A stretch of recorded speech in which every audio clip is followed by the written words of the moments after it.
Hello, I'm Jan Shravinsky, and you're watching Break the Fake. They make them, we break them, and tell you everything you need to know. So Putin's doublespeak is something the entire world is familiar with by now, and yet it never ceases to shock. Recently, a video surfaced online of a young politician eager to transform Russia into a modern, democratic and friendly country. Hard to guess who, right? But yes, that idealistic young man was none other than the very same bloodthirsty autocrat we know today, Vladimir Putin, who now threatens the world with nuclear attacks and seems hell-bent on drugging us all towards World War III. The irony here is staggering. This was the same man who once charmed the West, talking about progress and democracy. Well, now he presides over a regime that jails dissidents, crushes freedoms, and invades sovereign nations. It's almost comical, if it weren't so terrifying, that someone who once sold himself as a reformer is now the poster child for global authoritarianism. The video is a striking reminder of just how far Putin has gone in shedding the facade of democracy, from the fresh-faced politician of the 2000s to the hardened dictator of today. Putin has mastered the art of saying one thing to the world and then doing the exact opposite at home.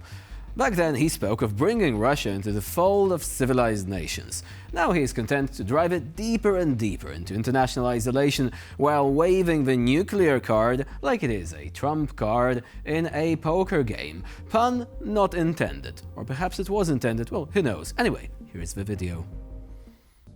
Нам не нравится, что Украина хочет вступить в НАТО, мы хотим забрать Крым, или просто мы не можем договориться по деньгам, газ, сахар. В чем главная проблема наша с Украиной, Владимир Владимирович?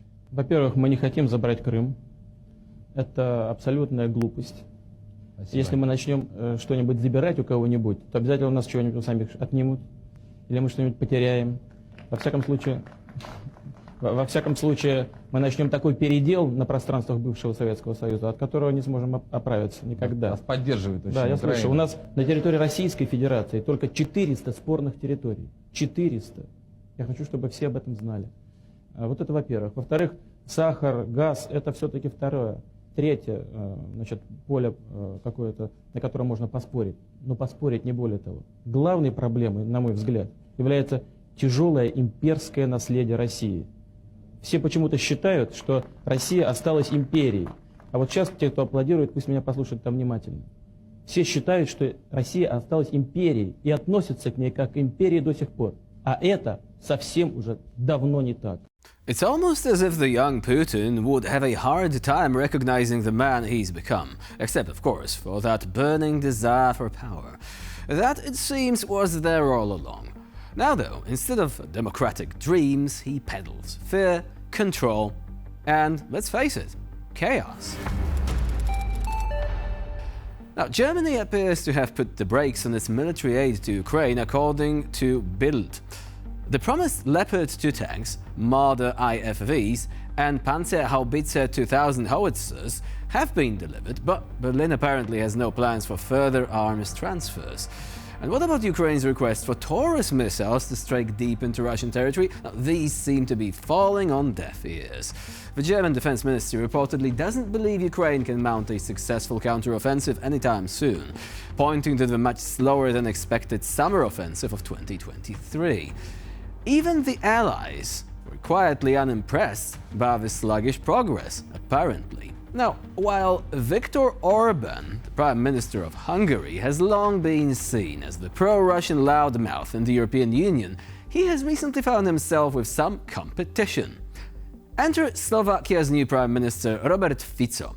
In a stunning display of tone deafness, Fico stood before the Slovak parliament to lambast the EU for its military aid to Ukraine, complaining that, and I quote, "The European Union, a peace project, has turned into a military cabinet," and of a very bad quote.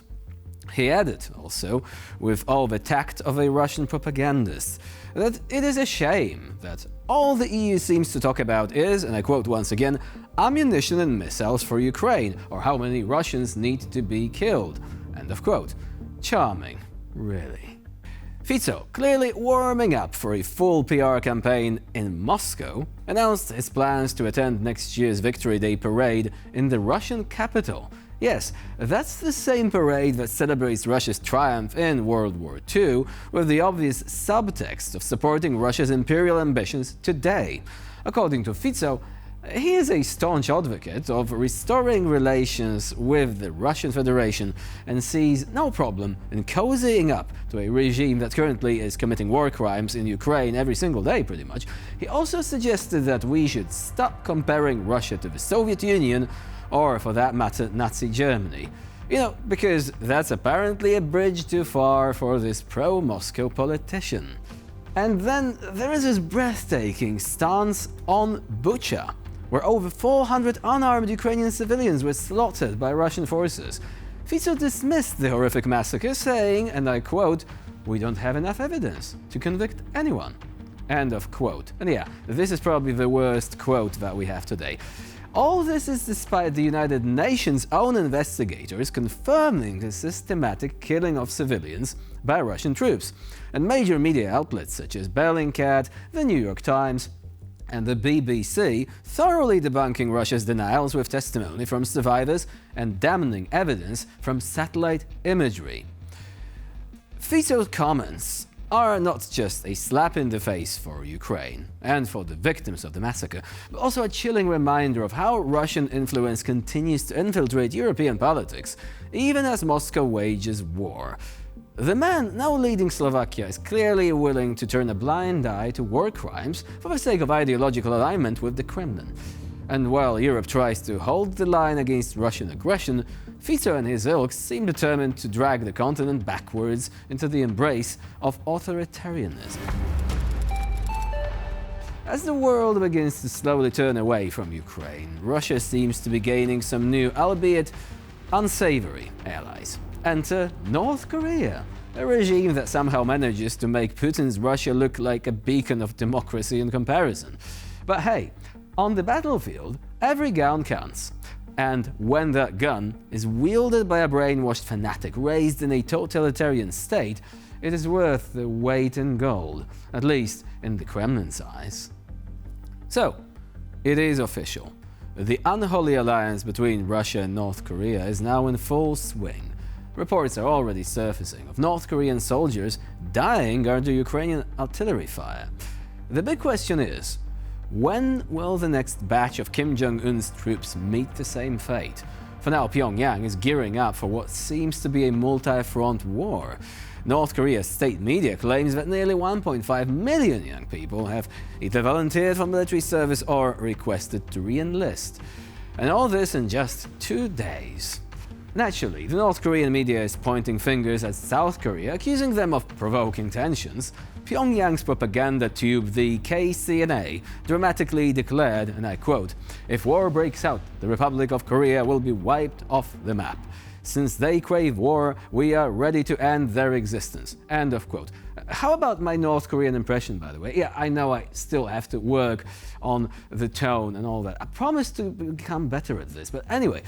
Those are the kind of threats that we've come to expect from a regime that tests missiles like it's setting off fireworks for New Year's Eve.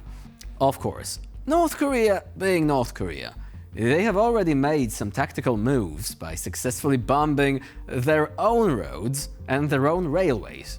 Allegedly, this is to prevent anyone from even thinking about contacting the South.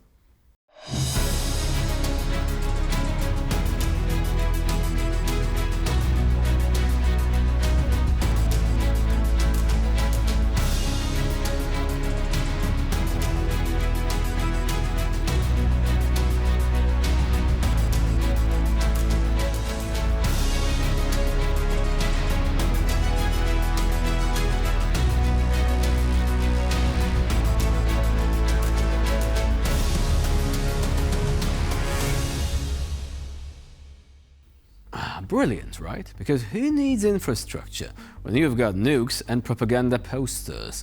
If nothing else, it ensures that North Korea stays as isolated as ever, even from itself. And that somehow is a win in their very own twisted logic.